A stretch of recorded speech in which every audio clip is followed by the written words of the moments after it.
Hello बच्चों, फिर से स्वागत है आपका मेरे इस वीडियो में। और इसके अंदर फिर से हम अनुपात और समानुपात से रिलेटेड जो प्रश्न होते हैं जो एग्जाम में पूछ ले जाते हैं, फ्रीक्वेंटली आस्क्ड क्वेश्चन जो होते हैं जो अक्सर पूछ ले जाते हैं, वो क्या है उनके बारे में हम अध्ययन करेंगे। तो आपने देखा होगा कि आपके एग्जाम में बहुत सारे ऐसे प्रश्न होते हैं जिनको सॉल्व करने में आपको बहुत समय लगता है, और अगर समय की बचत ना की जाए तो बाद में जो आ रहे प्रश्न होते हैं वो भी हम अच्छे से नहीं कर पाते हैं। तो इसके लिए हम क्या करने वाले हैं, इसके लिए हम यहाँ पर करेंगे कि जो भी प्रश्न है उनको एक ट्रिक से सॉल्व करने की कोशिश करेंगे।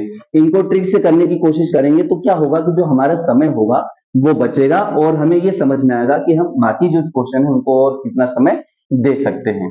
तो ऐसे ही दो प्रश्न हैं जो आपको यहाँ पे मैंने लिख रखे हैं, दोनों ही समानुपात और मिश्रानुपात से हम कह सकते हैं कि जो प्रश्न हैं वो दिए गए हैं।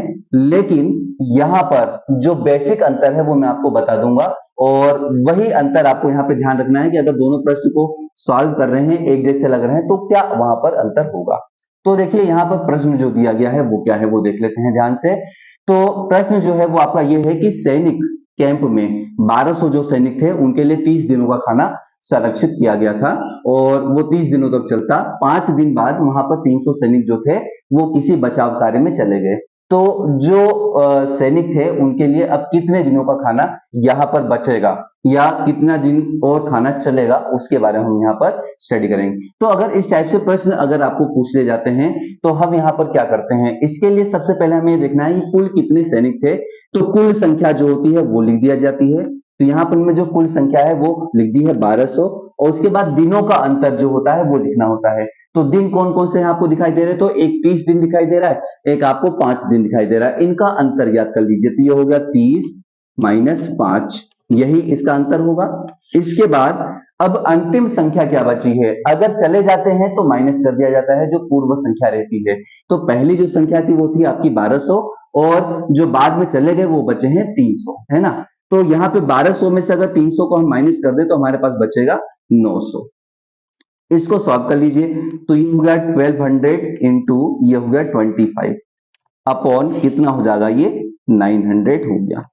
ये 20 से 20 कैंसिल कीजिए, 4 3 4 जा 12 और 3 3 जा 9, यहां पर देख लीजिए, और ये आपका हो जाएगा 25 4 जा 100, ये हो गया 100 और अपॉन 3। और 100 अपॉन 3 का मतलब ये हो गया कि जो खाना पहले 30 दिन तक चल रहा था, चले जाने की वजह से 33 दिन तक चलेगा।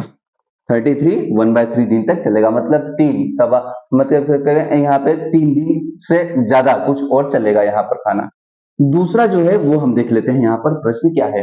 दूसरा जो प्रश्न है वो आपसे ये बताता है कि अगर यहाँ पे हमने पढ़ा था कि यहाँ पे जो है सैनिक चले गए, तो बाद में कोई ऐसा प्रश्न आ जाता है कि अगर आ गए तो क्या किया जाएगा, तो फिर क्या फॉर्मूले के अंदर डिफरेंस आएगा, तो वही हम देखते हैं।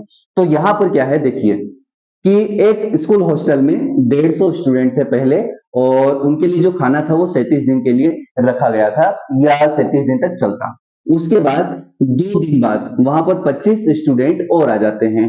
तो जो खाना था जो पहले 37 दिन तक चल रहा था वो अब कितने दिन तक चलेगा। तो सीधी सी बात है, अगर स्टूडेंट्स आ जाते हैं तो वो खाना जो चल रहा था ज्यादा दिन तक वो कम दिनों तक चलेगा। तो इसको कैसे सॉल्व करें, तो देखिए इसके लिए वापस वही फॉर्मूला हम देखेंगे। सबसे पहले क्या करेंगे, जो कुल संख्या है उसको हम यहाँ पे लिख देते हैं कि कुल स्टूडेंट है 150, और दिनों का अंतर जो है वो देख लीजिए, पहले कितने दिन था 37 था, और 2 डेज बाद, तो 37 और 2 का जो डिफरेंस है, दिनों का अंतर जो होता है वो ज्ञात करते हैं। और बाद में जो अंतिम संख्या होती है, तो पहले संख्या क्या थी 150, और बाद में 25 और आ गए तो कितना हो गया 175 हो गया।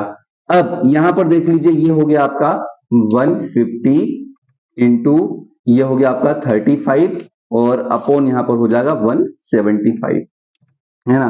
तो ये हो गया 25 6 जा, और ये हो जाए 25 7 जा, 7 5 जा, तो 5 6 जा 30। मतलब पहले जो खाना 37 दिन तक चल रहा था 25 लोगों के आ जाने से, वही खाना अब 30 दिन तक चलेगा। और इस तरीके से जो प्रश्न होता है यहाँ पर सॉल्व हो जाता है। अगर ऐसे ही प्रश्न अगर आपको और प्रैक्टिस करने के लिए चाहिए या फिर सीखने के लिए ऐसे ही प्रकार के और प्रश्नों को सॉल्व करना चाहते हैं तो हमारे चैनल पर बने रहिए और इस चैनल को सब्सक्राइब कर लीजिए। वीडियो अच्छा लगा हो तो उसे लाइक कर दीजिए और अपने दोस्तों से क्या तो जरूर उन्हें शेयर कर दीजिए ताकि उनके भी कंपटीशन एग्जाम में एक बहुमूल्य जो समय होता है वो बच सके इन छोटे ट्रिक को सीख के। अगले वीडियो तक के लिए जय हिंद।